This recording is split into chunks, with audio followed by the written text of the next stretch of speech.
გამარჯობათ მეგობრებო, მოგესალმებით. მოკლედ მთელი მსოფლიო დაძაბულია. მთელი მსოფლიო არის მოლოდინში ირანის პასუხთან დაკავშირებით, რაც შეერთებული შტატები ჩაერთო ამ ომში და ისინი ელოდებოდნენ პასუხს ირანისგან, ელოდებიან უფრო სწორად და როგორც ერთი 3 დღის უკან მთელი მსოფლიო იყო მოლოდინში, რომ ჩაერთვებოდა თუ არა შეერთებული შტატები ომში მიიტანდა თუ არა ირანზე იერიშს, ახლა ყველა ელოდება იმას, ირანი გასცემს თუ არა შესაბამის პასუხს და რა პასუხი იქნება ირანის პასუხი ასეთ შემთხვევაში შეერთებულ შტატებთან დაკავშირებით.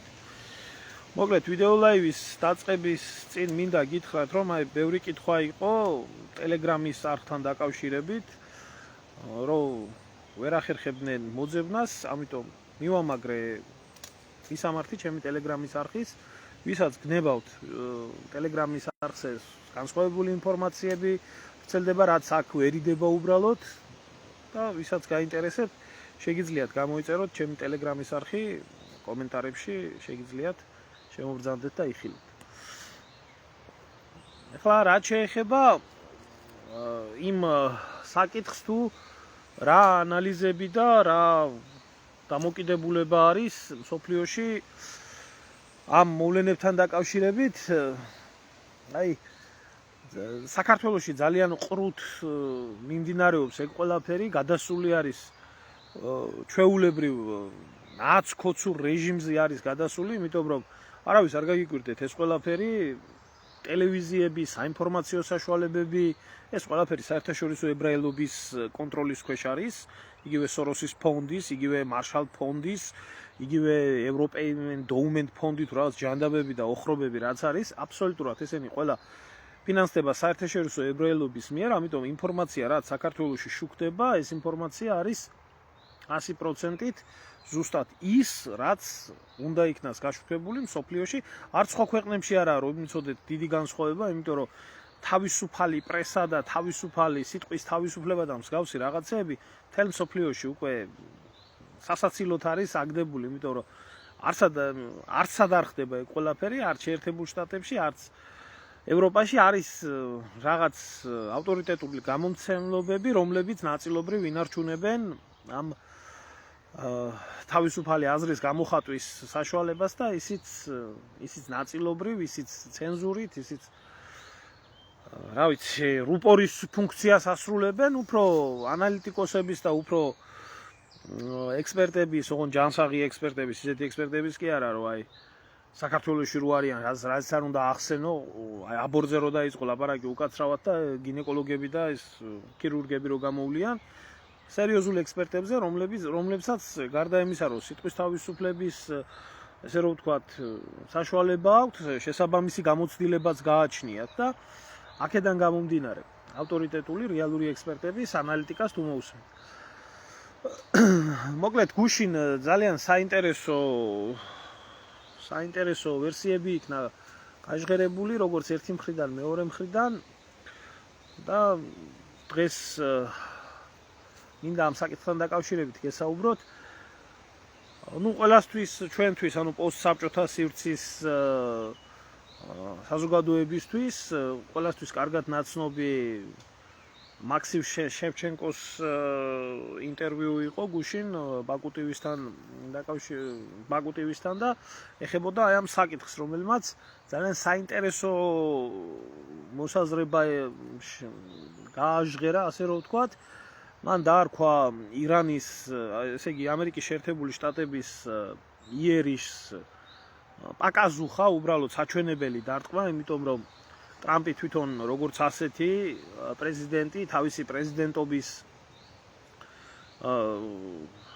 პირველი პერიოდია, ეხლა მეორე პერიოდი და ეს მთლიანად სულ ებრაული ლობით და ებრაული დაფინანსებით არსებობდა, აქ ძალიან დიდი ფული, ებრაელების ვალი, ამას გარდა სიძეც ებრაელი ყავს მაიცა შემოძბაო ერთ წუთი გახარია მამით ჩემის მამასთან წასულა თუ გინდა სადაც გინდა ეს გავანებოთ რა ამ იმას რა ქვია ქართულ ეგრეთ წოდებულ პოლიტიკას თავი რეალურ საქმეზე ვისაუბროთ იმიტომ რომ აი ეს ხვალზე ჩვენ კარებთან მოაკაკუნებს აუცილებლად ეს უბედურება და ხალხი მინიმუმ ინფორმირებული მაინც იყოს რა ხდება ირგვლივ და სინამდვილეში ისე არ აღმოჩნდეს რომ ხალხს უატყუებდნენ ცხინვალი ჩვენია ჯავას ვიღებთო და ამ დროს გამოყვანილი ვიყავდა ჯარები, ესეთი უბედურებები არ მოხდეს საქართველოში, ამიტომ ვსაუბრობ სიმართლე გითხრათ ამ თემასთან დაკავშირებით. ხვალზე ან რაღაცა უბედურება არ მოხდეს ჩვენ ქვეყანაში, ან დევნილების ნაკადები არ იყოს. ნუ ახლა ეს გამოთქმა, ეს აზრი იქიდან გამომდინარე გამოითქვა, რომ თვითონ დარტყმები, რომელიც იქნა განხორციელებული ირანის ბირთვულ ობიექტებზე ვერანაირ ასე რომ ვთქვათ დიდი ანალიზის საშუალებას არ იძლევა, იმიტომ რომ თანამგზავრული სურათებით არის ნაჩვენები მხოლოდ და მხოლოდ ორმოები, რომელსაც არ მოყვა ისეთი მძლავრი აფეთქება, რომელმაც დაანგრია მთლიანად ცენტრი და მოხდა ბირთვული გაჟონვა ან რაღაცეები, მით უმეტეს, როდესაც ამ აზრს ასაბუთებს იქიდან გამომდინარე, რომ წინა დღეებში ობიექტი იყო მთლიანად ევაკუირებული და რაც მთავარი იყო გამდიდრებული ურანი იქნა გატანილი და არავინ იცის სად იქნა გატანილი ეს ურანი. თუმცა ესე მარტივად არ არის საქმე, ეს ობიექტები ესე იოლად არ ჩერდება, ეს ცენტროფუგები, რომლებიც ამას ამდიდრებენ, მისი ასე ერთწამიანი გამორთვა ის შეუძლებელია. მაგრამ ფაქტია, რომ რაღაცა დიდი საშინელი დაზიანება არ აქვს მიმდგარი ობიექტს, თუმცა ასეთ შემთხვევაში, რაც შეერთებულმა შტატებმა განახორციელა, ეს იყო პრეზიდენტი ტრამპის და ამერიკის საერთოდ ამას ხომ დებილს ახასიათებს ყველაფერში თავის გამოჩენა, რომ თვითონ არის ყველაზე მაგარი ლიდერი, რომ შეერთებული შტატები არის ყველაზე ძლიერი და ყველაზე მაგარი მსოფლიოში და ხო არის ესეთი დიდების მანიით შეპყრობილი ადამიანი. ამიტომ მისთვის ეს ყველაფერი იყო საიმიჯო განცხადება, რომ თურმე მხოლოდ შეერთებულ შტატებს შეეძლოთ ასეთი ძიმე სამხედრო ოპერაციის ჩატარება და სხვას არავის შეეძლო. ამიტომ მან დაიცვა ისრაელიც, მოაგვარა ირანის პრობლემა, მხოლოდ მას შეუძლია ეს ბირთვული პრობლემების მოგვარება და თავისი სახე, თავისი პოლიტიკური რეიტინგი მსოფლიოს თვალში ასწია. ასევე ნეთანიაჰუს არც მინდა დამპალი არსების სახელის ხსენება, ეს ნეთანიაჰუ კი არა, ეს არის მართლა ეშმაკი ადამიანის იმაში ფორმაში, ან კანიბალის, მართლა დამპალი ნაძირალა მათხოვარის იმიჯით, სახეც შენარჩუნებელი იქნა, იმიტომ რომ ეს ყველაფერი მომზადებული იქნა და მეორე დღეს თელ-ავივი გაივსო, ასე რომ ვთქვათ, პლაკატებით მადლობა ამერიკას და მადლობა პრეზიდენტ ტრამპს და ახლა დარჩენილი არის, ჯერი არის მიმდგარი ირანზე,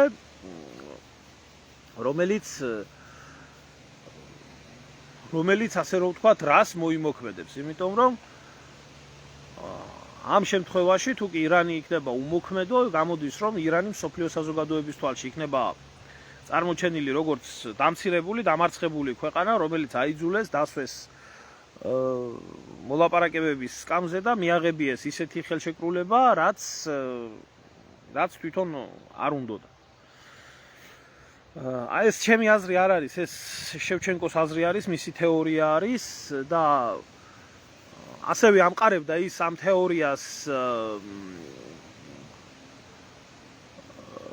თეორიას იმით, რომ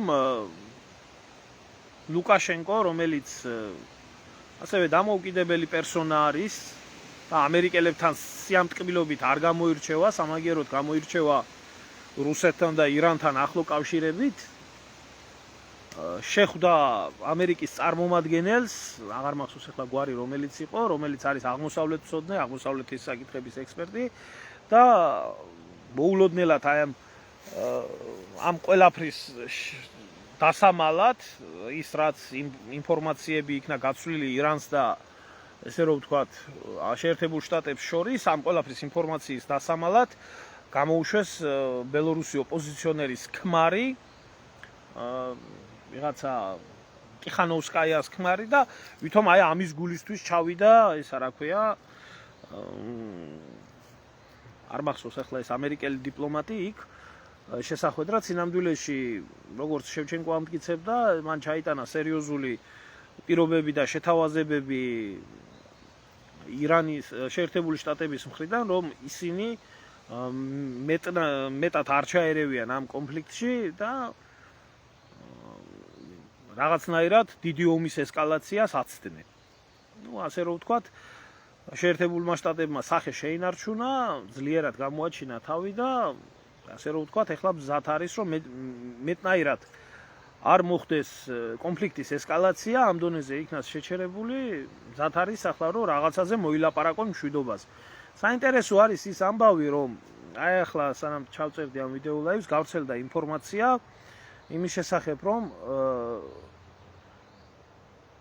თვითონ Wall Street Journal-აც, ჯანდაბა Wall Street Journal-ი და ისა ებრაული არხი არის კანალ 12, რომელმაც გავრცელეს ინფორმაცია, რომ ისრაელმა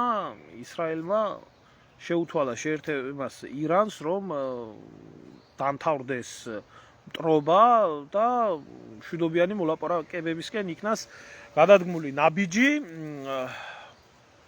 კი ბატონო. ეგ პიროვნება გადაიდგას ნაბიჯი, რაზეც ირანიდან პასუხი იქნა გაცემული, რომ ჯერჯერობით მშვიდობიანი მოლაპარაკებებისთვის დრო არ დამდგარა და დაელოდეთ პასუხს. ხლა ეს ყველაფერი გამომდინარე იქედან, რომ რას მოიმოქმედებს ირანი.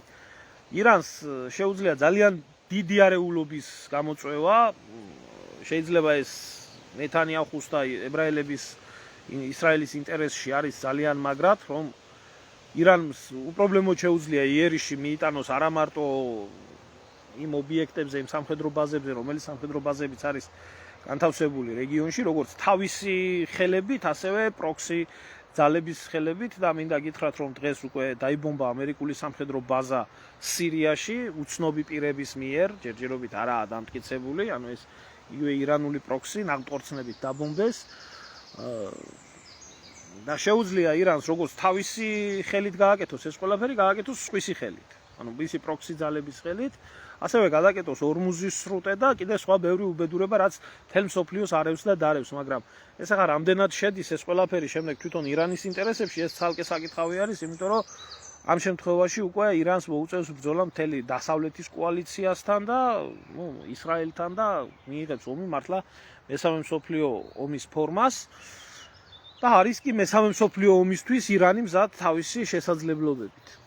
აქ განიხილება ისეთი ვარიანტი, რომ რადგანაც ირანმა, რადგანაც ისრაელმა, რადგანაც შეერთებულმა შტატებმა თავისი სახე აჩვენეს, ახლა ირანმაც უნდა აჩვენოს თავისი სახე და ასეთ ვარიანტში განიხილება შემდეგი ვარიანტი, რომ ირანმა რომ სახე აჩვენოს საამისოდ, საჭირო არის ის, რომ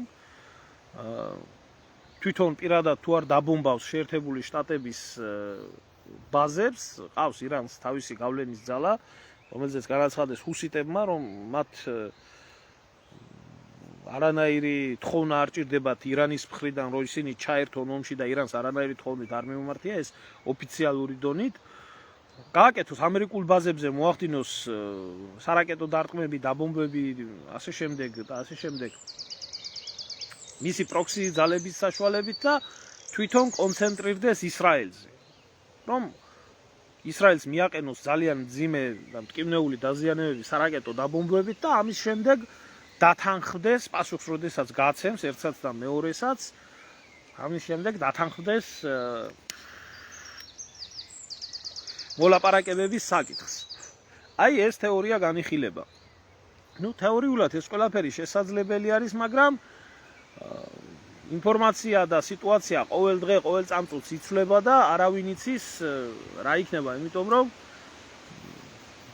ეს შეიძლება არსებობდეს სასურველი სიტუაცია იქნას გასაღებული რეალობად. ამიტომ ჯერჯერობით ირანის პოზიცია უცნობია. იყო ჩასული ირანის საგარეო საქმეთა მინისტრი რუსეთში, არავინ იცის ზუსტად რა დიალოგები იქნა.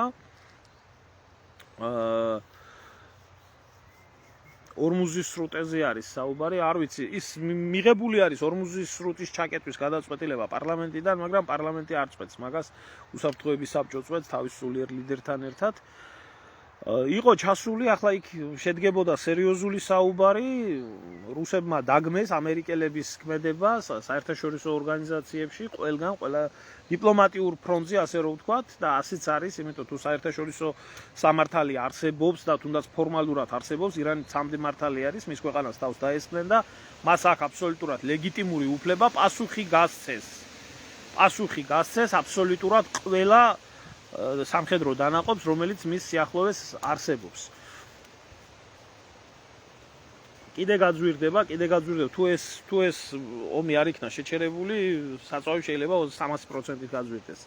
არავინ არ იცის.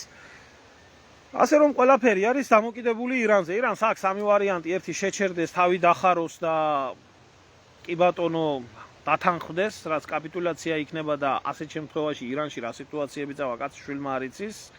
მეორე სიტუაცია არის ის, რომ აი ესეთი ფორმალობით ისრაელს მაინც ბომბავს და გააგრძელოს ისრაელის დაბომბვა და ამერიკულ სამხედრო ბაზებზეც მიიტანოს სხვისი ხელებით იერიში და მესამე ვარიანტი, რაც ირანს გააჩნია, მას შეუძლია მთლიანად არიოს მთელი დანაღმოს, მთლიანად ორმუზის სრუტე, რომელიც საზღვაო ნაღმები იქნება ჩადებული, რომლის განაღმვაც და რომლის, ასე რომ ვთქვათ, ასეთ შემთხვევაში ჩათვალეთ, რომ სოფლიოს მეხუთედი ნავთობის საერთოდ გადაიჭრება და ფასები გაფრინდება.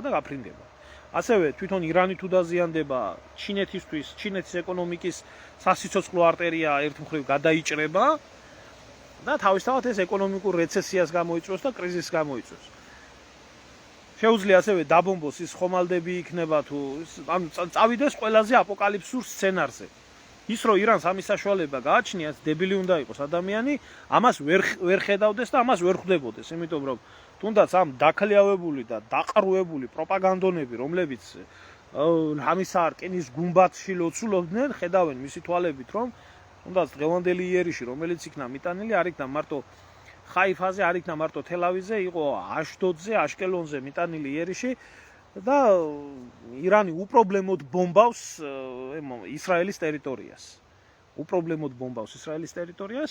აქედან გამომდინარე, თვითონ საერთაშორისო სამართლის საკითხებში თავიდან ბოლომდე მართალი არის ირანი, მართალი არის როგორც ბირთვული ხელშეკრულების შესაბამისად, გაურცელებლობასთან, მონიტორინგთან დაკავშირებით, გაერთიანებული ერის ორგანიზაციის წესდებით, როდესაც სანქციის გარეშე მის ქვეყანას ესხმიან თავს 51 პუნქტის თანახმად, ირანს აქვს უფლება, რომ მან პასუხი გასცეს ყველას. ახლა საერთაშორისო სამართალი არის ძლიერთა სამართალი, ამას როგორ მოახერხებს და რანაირად შეძლებს, ეს ცალკე საკითხავი არის, თუ კი ამაზე წავა. ლეგიტიმური საკითხები, საკანონმდებლო საკითხები და საერთაშორისო სამართლის საკითხები თავიდან ბოლომდე ირანის მხარეზე არის. თუმცა საერთაშორისო სამართალი რო არ მუშაობს, აგერა ჩვენ თვალწინაა ყველაფერი და შეერთებული შტატები, როცა მოინდომებს, სადაც მოინდომებს, რანაირადაც მოინდომებს, არღვევს, დაჭირდება რუსეთს, არღვევს, დაჭირდება ისრაელს, არღვევს, დიდი ქვეყნები საერთაშორისო სამართალს არაფლად მიიჩნევენ. მე რა უნდა ველაპარაკო აი ამ ჩლუნგებს, აი ამ დებილებს, ამ ავადმყოფებს, კიდე ერთხელ მინდა დავაფიქსირო რა ეს დამოკიდებულება და ნურავინ ეს ქართველი ებრაელი იქნები თუ ებრაელების უკანალის მწმენდავები, ნურავინ ვცდილობ ჩემთან დაკავშირებას რაღაცის ასახსნელად რა. რა უნდა ამიხსნათ, ბიჭო, რა უნდა ამიხსნათ. ღალატის და ნაძირლობის მეტი არაფერი გაგიკეთებიათ ქვეყნისთვის. არ გაგიკეთებიათ ჩემი ქვეყნისთვის არაფერი და თქვენ მორალზე და თქვენ ზნეობაზე მე რა უნდა ვილაპარაკო, ან იმ დაქლიავებულ ქართველობაზე, რომელიც დაქლიავებული ქართველობას, აი ყველას გეუბნებით რა, აბსოლუტურად ყველას გეუბნებით და რატო? ხალხი, რომლებიც ყვირი ხართ, წივი ხართ, ისრაელი და ამაში ფული გაქვთ აღებული, მხოლოდ და მხოლოდ ფული გაქვთ აღებული. მე იმ გნიდა მასაზე არა, ვინც კარგად იცით რა ხდებათ, ეს ბლოგერები იქნებით, ვითომ ჟურნალისტები იქნებით და ასე იქნებით, რომელსაც ძალიან კარგად იცით, რომ ისრაელი არის სახელმწიფო, რომელმაც ბოლო 1 წლის მანძილზე, აი შორს რო არ წავიდეთ, პალესტინაში, ღაზაში გენოციდი მოაწყო და დახოცა 80,000 ადამიანამდეა მოკლული და ამათ შორის 18,000 ყოფილა ბავშვი. 18,000 ბავშვი არის მოკლული, უდანაშაულო ბავშვი. და ბიჭო, აქ არც პოლიტიკაზეა ლაპარაკი, არც იდეოლოგიაზეა, არც რელიგიურ კუთვნილებაზე, არაფერზე არ არის. ადამიანობაზეა ლაპარაკი. ადამიანობაზე, ელემენტარული ადამიანობა როგორ არ გაგაჩნიათ. თქვენ ეს ახლა ვიღაცა ზბროდი რო არის, პირს რო დააღებს და ტივი პირველის და ფუჩუ და კუტუ იმის რო აზროვნებს, იმაზე არ მაქვს ლაპარაკი. თქვენზე მაქვს ლაპარაკი. ვინ ძალიან კარგად იცით რა ხდება სინამდვილეში და მაინც გამოდიხართ და ისრაელს ტაშს უკრავთ. თქვენი კანიბალი დედას შევთხარე ყველასა სათითაულოდ, ბიჭო, თქვენ ადამიანები, თქვენ იმ სიონისტ ებრაელებზე უფრო დედამოწყნულები ხართ რა. ისინი მისი იდეოლოგიით აკეთებენ იმას და ჯერავთ, თქვენ ფულს იღებთ და უდანაშაულო ბავშვების ხოცვა, ჟლეტვაზე ელემენტარული მორალი არა გაქვთ. აი რას გისურვებთ? იცი, აი ნახდათ გისურვებთ, ყველა ასეთ ადამიანს გისურვებთ. აბსოლუტურად ქართველი ხართ, არა ქართველი ხართ, რა ჯიშის ხართ. აი თქვენი შვილებს და შვილიშვილებს მოწყნოდეთ გამზრდელი ისე და ისე ამოხოცილი იყოს და ისე გაწყვეტილი იყოს, როგორც ისრაელმა დახოცა უდანაშაულო ბავშვები და ამაზე თქვენ ერთ სიტყვას არ ამბობთ. თქვენში არანაირი ადამიანობა არა, რა ჟურნალისტები ხართ ხალხო თქვენ? რა პოლიტიკოსები ხართ, ან ვინა ხართ თქვენ საერთოდ? ფულს იღებთ ამის გამო. კაი ისრაელი თუ აკეთებს სიონისტია და აკეთებს. იდეოლოგია გააჩნია ამისი. და იდეოლოგიით აკეთებს იმას, რასაც აკეთებს, იმიტომ რომ მაგათი იდეოლოგია ებრაელის გარდა სხვა ადამიანს არ ცნობს. არ ცნობს. ებრაელის გარდა სხვა ადამიანი არა, რომლის მოკლაც, განადგურებაც, დახოცვათ, ეს პირდაპირ უწერიათ ეს ყველაფერი. არა, ებრაელი მისთვის ადამიანი არაა და აკეთებს ამას. თვლიან ღორად, დანარჩენ. არა მარტო პალესტინელებს, თელ მასას და მათ შორის ქართველებსაც თვლიან ყველანაირ ნაზირალა ვირთხა ღორ ადამიანებად. ამაზე არა ლაპარაკი. თქვენ იმის გამო რომ ფული მოგცათ, რომელიღაცა ებრაულმა არასამთავრობო ორგანიზაციამ და საერთაშორისო გლობალისტურმა ძალამ გამოდიხართ და საკუთარ დედას ხმარობთ, ბიჭო, საკუთარ დედას აჯაროთ. თქვენ ხართ უსინდისოები. აი ღირსი ხართ რომ თქვენი შვილები და შვილიშვილები ისე ამოწყდნენ, როგორც ამოწყდნენ ის უდანაშაულო ბავშვები. მორალის, ზნეობის ელემენტარული არაფერი არ გაგაჩნია.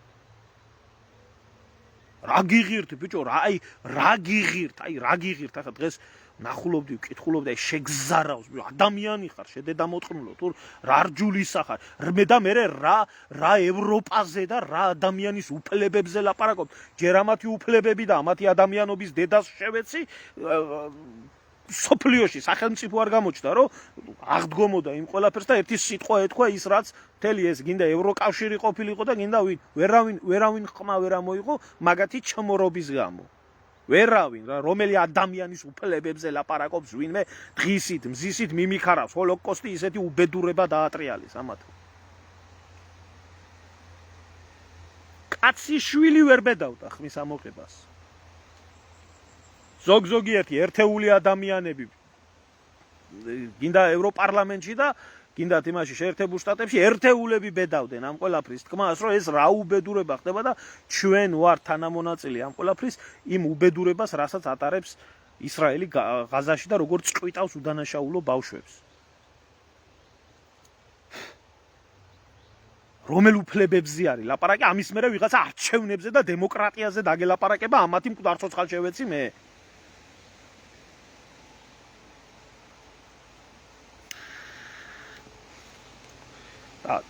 თქვენ ბიჭო საქართველოში ასეთი უსისხლო ქართველი არასდროს არ ყოფილა. არა თუ ესეთი რამე გაეკეთებია ქართველს. ამაზე კიდე ტაში დაეკვრა. იმას, რასაც ისრაელი ღაზაში აკეთებდა ამდენი უდანაშაულო ადამიანის ხოცვას, ფაშიზმს, სრული ამ სიტყვის მნიშვნელობით. ამდენი უდანაშაულო ადამიანის ზოგი შიმშილით ამოხოცვას, უწამლობით, უყველაფრობით. ეს რო ხდებოდა მსოფლიოში, ეს დაამარცხა ჩვენმა წინაპარმა. ჩვენმა ბაბუებმა და სტალინმა ზუსტად ეს დაამარცხა. რომელიც ხდებოდა შუაგულ ევროპაში. ახლა ეს ხდება აგერ აქვე, კარის ყურში. და თქვენ ზიხართ ასე და დადუმებულები ხართ და ყველაფერი იცის და არავინ არაფერს არ ამბობს და რუსეთის იმპერია და ეს დედამოწყნული ორგანიზაციები და ეს ზოგიერთი ქართველი ებრაელები არ არსებობს ასეთი ტერმინი, ქართულად მოლაპარაკე ებრაელები. გამოდიან და აქეთ გიკითხავენ ლექციას იმაზე რა ქვია ქართველობის პატრიოტიზმზე. აი ისე შენ დედას შევეცი მე და ისე მოგიტყან გამზრდელი. ისე შენ დედას ჩავთხარე წაღმაუკუღმა. რამდენი მართალია. და იმდენი მოგიტყანთ გამზრდელი. მე რამდენი უდანაშაულო ბავშვი ყავ დახოცილი. შენი უნამუსო დედა მოვტყან მე. და ყველა შენნაირის, უტიფარის, ურცყვის, რომლისთვისაც არც ფაქტი არაფერი არა, არც მტკიცებულება არაფერი არა, წინ რო დაულაგო ამდენი ადამიანი ფეხებზე კიდია. ფეხებზე კიდია და ისე იცოცხლა შენმა ჯიშმა და ჯილაგმა მოგიტყან გამზრდელი. დედამ რძე გაწოვა თუ გველის შხამით გაგზარდა. უჯიშო მართლა. და შევეცი. აი თუ ვინმეს გინდათ ბოროტების სახელმწიფოს სახე რომელი არის, ეს არის ისრაელი. და თუ ვინმეს გაინტერესებთ, ვინ არის თანამედროვეობის ჰიტლერზე მეტი საშინელი ადამიანი, ეს არის ნეთანიაჰუ. ეს არის ნეთანიაჰუ და ყველა მასზე ტაშის დამკვრელის დედას შევეცი სათითაულოდ. ქართველის, არა ქართველის, ებრაელის, არა ებრაელის, ყველასას, იმიტომ რომ ეს არის კაცობრიობის მტერი. კაცობრიობის მტერი, ამათი ადამიანობა ამათი არაფერი არა. აი ამას ახლა აი ამ ცხოველს, აგერ აი ამ ცხოველს არც ერთი ადამიანად არ მევაჩნივა. გააჯვი იქეთ შენი გამომწველავი დედას შევეცი და შენაირების სულ ყველას. და მე მინდა გითხრათ ბიჭო, თქვენ ქრისტიანობაზე ლაპარაკი და ქართველობაზე ლაპარაკის უფლება კი არა, საერთოდ არაფერზე ლაპარაკის უფლება არ აგაქვთ ბიჭო. ჩემი ნება რო იყოს იმ ღაზაში ჩაგაგდებდით. თქვენი შვილებიანა, თქვენი შვილიშვილებიანა და დედა რომ მოგეტყნებოდათ. მაგაღებული ფულის სანაცვლოდ. აი მერე გაიგებდით, რასაც აკეთებ.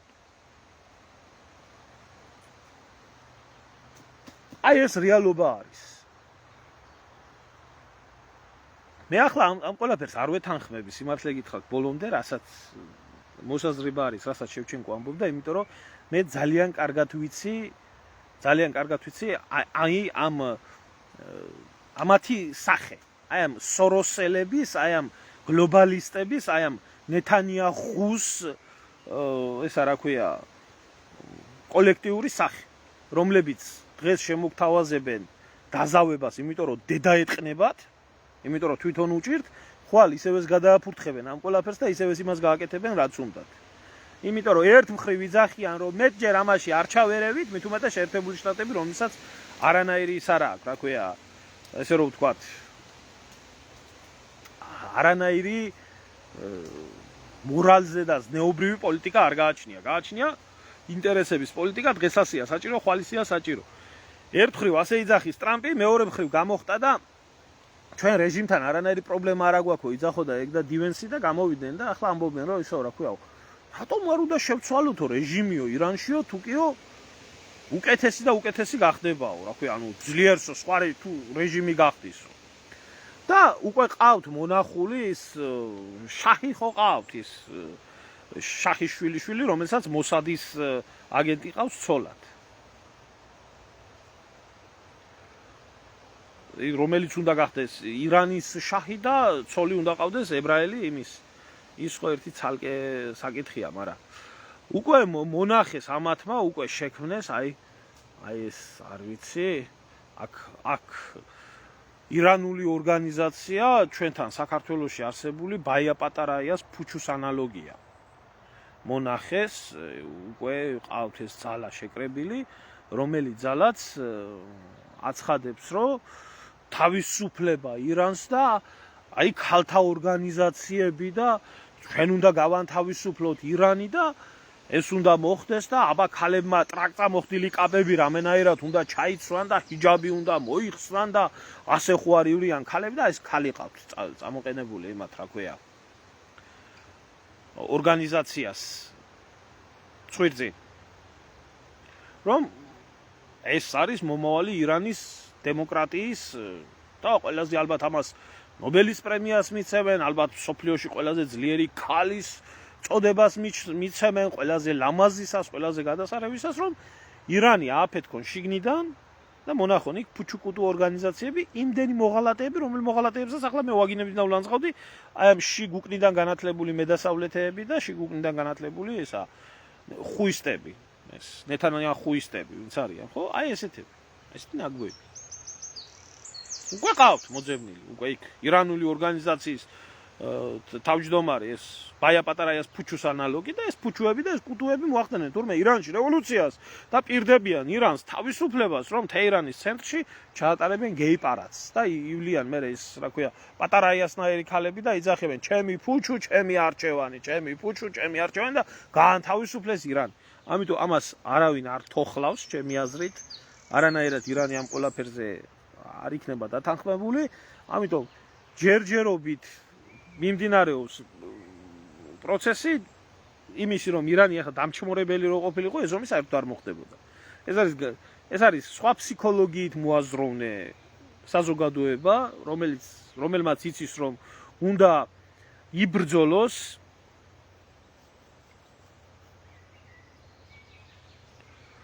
აი ვასიკოც აქ ყოფილა რომელიც აღმოსავლეთის ექსპერტია და დეტალურად დაგვიწერა ვინ არის ეს ქალი ტერორისტული ორგანიზაციის მეთაურის ცოლი, ხო? მაგრამ გადემოკრატდება ჩემო ვასიკო და ეს გახდება ბაია პატარაიას დაქალი რა, ცოტა ორგანიზაციები ფინანსდებოდა ირანში, საქართველოსთან, ეს ერთ-ერთი მოთხოვნა ამ სხვათა შორის საქართველოში ეგრეთ წოდებული რუსულ კანონს რო იძახოდნენ ესენი ირანიდან და აზერბაიჯანიდან იყო მოთხოვნა რომ საქართველოში სიდამპლის ოაზისად არსებული ეს სოროსის ფონდი აქედან ახდენდა ფულის გადინებას ზუსტად ირანში.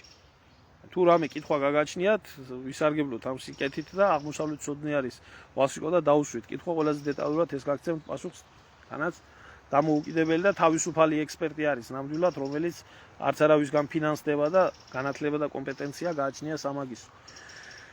მე აი ამ ყველაფერს აი ესე ვხედავ, რომ ირანი ამათთან არ წავა არანაირ გარიგებაზე, ყოველ შემთხვევაში რომ თავისი ბირთვული პროგრამა შეაჩეროს. არც ამათი ხელმოწერილი დოკუმენტების არ წერია, არ ჯერავს, მაგრამ არც იმის არ ჯერავს. არც იმის სურვილი არ აქვს, რომ ახლა ირანი გადაიქცეს მართლა მესამე მსოფლიო ომის ცენტრად.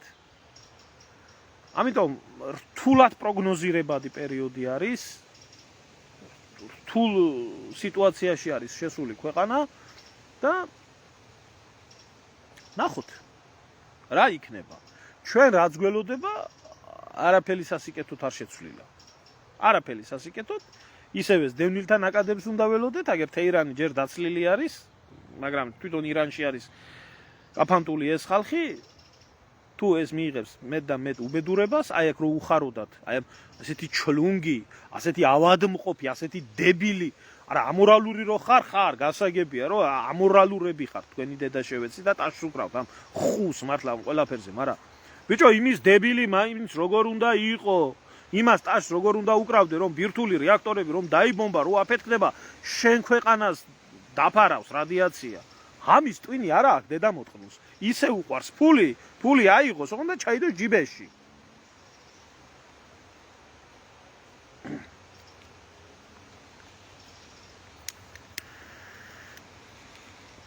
ჩემო კარგო, რა სულელური კითხვები არის, რომ რატომ აჭიანურებს ირანი იმას, ირანი თქვენ საქართველოს ვარ გონიათ.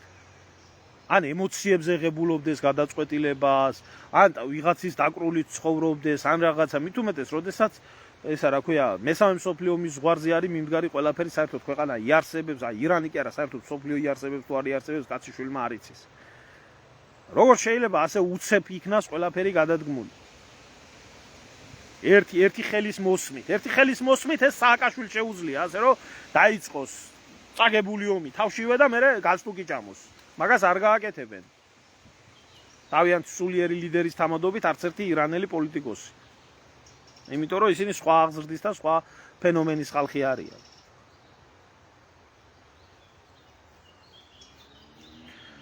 წავა ახლა ევროპაში, თუ არა შენ გონია ევროპაში არ წავლიან ის, რა ქვია, ირანელი დევნილები და ის, რა ქვია, მარტო საქართველოში მოიყრიან თავს. ჯერ მარტო სირიელმა დევნილებმა ააქოთეს მთელი ევროპა და ლიბიელმა დევნილებმა თქვენ 100 მილიონიანი ქვეყნიდან დევნილთა ნაკადები რომ მიაწყდება, გინდა საქართველოს თურქეთის ვერ დააკავებს ამ ნაკადებს. სად წავა ეს ხალხი? რომელსაც მის ქვეყანაში არსებობის საშუალებას არ აძლევთ. ეს აძლევთ მეუბნები ამ უკნიდან განათლებულებს, უკნიდან ღრმად განათლებულ ხალხს.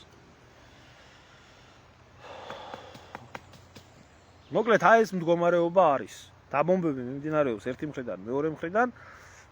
რაც შეეხება იმას, რომ ორმუზის სრუტეში ჯერ კიდე გუშინ მოხდა ეგ ყველაფერი, ირანმა დაიწყო რადიოელექტრონული ბრძოლა და ძალიან ბევრ გემს დაუხშო GPS სიგნალი, რომლის საშუალებითაც გემებმა უბრალოდ ვერ გაარკვიეს გასასვლელი და მოხდა ესა რა ქვია. ცნობისთვისო მოიცა ეს მემარცხენე ორგანიზაცია 1960-იან წლებში ტერორისტული მეთოდებით ებრძოდა შაჰის რეჟიმს და არის მოსაზრება, რომ კაგები აფინანსებდაო. ანუ ეს ორგანიზაციას, რომელსაც ეს ირანელი ბაია პატარაია წარმოადგენს. საინტერესოა, ოსიკო შენთან ერთი მერე დრო თუ გექნება, იქნება შევთანხმდეთ ერთ ლაივზე და სიამოვნებით მოვისმენდი ამ ყველაფერს და მე პირადადაც დაგისვამდი კითხვებს. ნუ, აი ამ ყველაფრის წინაშე დგას ქვეყანა და ხალხს ადარდებს, გახარია, გაიქცა. თუ გახარია, არ გამოიქცა ქვეყნიდან და დაბრუნდება თუ არა. თქვენ მართლა დებილები ხო არა ხართ? თქვენ მართლა დებილები ხო არა ხართ? აი, ტელევიზიას და ამ პოლიტიკოსებს და ამგენს გელაპარაკები. ჩვენ ქვეყანას დაფიქსირებული არ აქვს პოზიცია ამ ყველაფერთან დაკავშირებით. არ აქვს, ნათქვამი, ირანის მხარეს იჭერს, არ აქვს, ნათქვამი, ისრაელის მხარეს იჭერს, არ აქვს, ნათქვამი, ნეიტრალურს იჭერს. ღია განცხადება არ გაუკეთებიათ ამ ყველაფერთან დაკავშირებით. ამიტომ ეს აძლევს საშუალებას როგორც ერთ მხარეს, ასე მეორე მხარეს საქართველოში აწარმოოს თავისი პოლიტიკა, რომ საქართველო ერთმა და მეორემ გამოიყენოს თავისი მიზნებით და მე ერთი რაღაცის თქმა მინდა. ვინმე დებილს საქართველოში ტვინი არ გადაუტრიალდეს. და დაანებოს თავი ფლირტს დასავლეთთან და ისრაელთან. თუ არა ის ზოგიერთი სირი რო არის გამოსული და იმას რო ითხოვს, რა ქვია, ამერიკული ტომოჰავკიო დაგვარტყითო თავშიო, რომ პრობლემები მოვაგვაროთო და როგორც იქნა ფუჩუკუტუ მოვიდეს სათავეშიო, ირანმა არ დაგარტყათ თავში რაკეტები. თუ არა საქართველოს არც რკინის გუმბათი აქვს. არც განვითარებული თავდაცვის ინფრასტრუქტურა აქვს, არც არაფერი, თავზე დაგექცევათ მაგ თქვენი ყველაფერი. მაგ თქვენ რუსთაველზე დაგმარხავთ ის რაკეტები.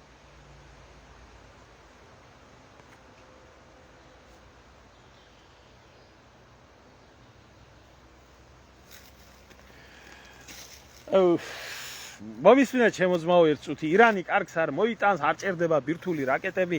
რატო ეს არის ომის პროპაგანდა. ჯო ქონდა ისა რა ქვია ბირთვული იარაღი სადამ ჰუსეინს და ქონდა ქიმიური იარაღი და ბიოლოგიური იარაღი, მასობრივი განადგურების იარაღი ქონდა სადამ ჰუსეინს. ხო არ ქონდა. არც მანამდეც იძახოდნენ რომ არ აქვს, ომიც დამთავრდა, ნახეს ყველაფერი არ აქვს, არ აღმოჩნდა. ჯო ირანზე სადა ქვეყანა ამბობს არა გვაქვს, არც ვაწარმოებთ, არ გვაქვს მაგის წარმოების ინტერესი. ბირთვული ტექნოლოგია თქვენ ხალხო მარტო ბირთვული ბომბი ხო არ გონიათ. ბირთვული ტექნოლოგია ეს არის როგორც ბირთვული ენერგია, ასევე ბირთვული მედიცინა და უამრავი სხვა სექტორი. ჩვენთან ამის მეტი არ გავგია და ვიღაცა ებრაელის ნაბოდავს ბირთვული ირანი არ დაუშვებელია. ბირთვული ისრაელი არის დასაშვები?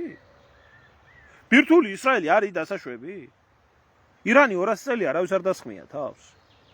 და არ ჭირდება იმას, რომ თავს დაესხას ვინმეს, მანდა მაინც ბირთვული ბომბი კონდეს. არა აქვს ბირთვული ბომბი, მაგრამ ბირთვულ სახელმწიფოებს ებრძოლება. ასე დებილიზმიდან როდის გაიწმინდებით ხალხო? კარგს არ მოიტანს, ისრაელს ხომ მოაქვს კარგი, ამერიკას ხომ მოაქვს კარგი. ვინ ჩამოაგდო და ვინც გამოიყენა ბირთვული ბომბი, ეს იყო ამერიკა, არა ბირთვული ქვეყნის წინააღმდეგ, ორჯერ თან. და გამოიყენებს ისრაელის თუ დაჭირდება, ვისაც არ აქვს კონისუფლება და აქვს. არ შეერთებული არის ბირთვული განიარაღების და გაურჩევლობის შეთანხმებას და არც სხვა რამეს. და არც მონიტორინგი ხდება ბირთვული ობიექტების ისრაელის და ასე შემდეგ. ანუ ესე იგი ვიღაცას აქვს უფლება კონდეს და ვიღაცას კანონის ფარგლებშიც კი არ აქვს უფლება ბირთვული ტექნოლოგია განავითაროს. ნუ ამჟღავნებთ ამ გაუნათლებლობას და მინიმუმ ნუ ხართ პროპაგანდისტები, ნუ ხართ ქცეული ამ დედამოწყნული ნეთანიაჰუს რეჟიმის. ყავი გადამძრო ენაზე მაგაცი გინებით და ლანძღვით და ლაპარაკით. თქვენ ქართველები ხართ თუ რაჯიში სახართ ერთი გამაგებია. ამდენი დედამოწყნული ადამიანი როგორ მყავს ერში ბიჭო? რო ფეხებზე კიდიათ ის რასაც აკეთებს ნეთანიახუ და ისა. არ ვიცი ძმაო, არ ვიცი, მერტმა ხელი მოგიმართოთ, მაგმო წადით, ვიზიათ აშფანდურით მიგიღებენ ისრაელში და მოქალაქეობასაც მოგცემენ. იმიტომ რომ უსირცხველიო და უსინდისო ადამიანი ვინც თავს უკრავს დღეს ებრაელებს ჭირდებათ, მაგრამ ჭირდებათ, იმიტომ რომ ხო ხედავ, დედამოწყული აგერ არის, ხო რა სიტყვა და ტყუილს ნუ ავრცელებ, არაფერი არ მომხდარა, თურმე ეს 18000 ბავშვი, ეს ღაზას გენოციდი, ეს არაფერი არ ყოფილა. და ეს მხოლოდ ერთი ეპიზოდია. სლავა უკრაინეს და შალომ ისრაელის მაძახებელი ერთი სირია ჩემოძმაო. ერთი სირია და ეგ სირები არიან მიავიცერი შენთვის, შენაიცერი ჩემთვის და ეგ სირები არიან სხვათა შორის ისა რა ქვია ეს ევროპაში, შიგ ევროპაში და ეს 80% თუა საქართველოს მასეთი მაშინ ეს ქვეყანა საერთოდ არ არსებობდეს ის ჯობია. და ეს ერი არ არსებობდეს. 80% ამნაირი დედამოწყნული თუა ერში. მე ვარ პირველი მომხრე მაგისი, რომ ამნაირი დედამოწყნული ქართველი არ არსებობდეს საერთოდ. მე არ არის ეგრე, რომ 80% ასე იყოს. არის ძირითადი გამპრავებლები, რომელიც ფულის გამო ყველაფერს კადრულობენ და არის ეგზალტირებული მასა, დებილების მასა, რომელსაც ძალკე სამღვდელოება აშტერებს და ადებილებს და ეუბნება ებრაელი გამორჩეული საუკეთესო ერია და ისრაელი წმინდა მიწა. არის გამოსწირებული ისა რა ქვია არასამთავრობო ორგანიზაციები, რომლებიც ამ ფუჩუკუტუ ორგანიზაციებს უდევენ თავში და არის ასევე გამოსწირებული, ეგზალტირებული ბრბო ტელევიზიიდან, რომელმაც, რა ვიცი, აიხდინა ეს გებელსის თეორია ახდა საქართველოში, რომ მომეცით წვდომა საინფორმაციო საშუალებებზე ნებისმიერ ერს ღორის კოლტად ვაქცეო და ქცეულია. ელემენტარული ვიდეო დავდევი. ელემენტარული ვიდეო დავდევი. სადაც ქართველები რა წვალება და წამებაში არიან ისრაელის სადეპორტაციო იმაში, რა ქვია. სადაც მიწერილია ქართველების გამწარებისთვის ესე იგი ღმერთი გაგამწარებთ ღორებო. შემოდიან ეს დედარძე მოწყნული ხალხი. კომენტარებს წერენ ქვევით, რომ აბა სხვა ქვეყანაში ხელის გულზე ყავთ, აბა როგორ, აბა რანაირად და ესენიც გულებს და ლაიქებს უსვამენ. ეს დაყლებული ხალხი რისი ღირსია ხალხი. რისი ღირსია?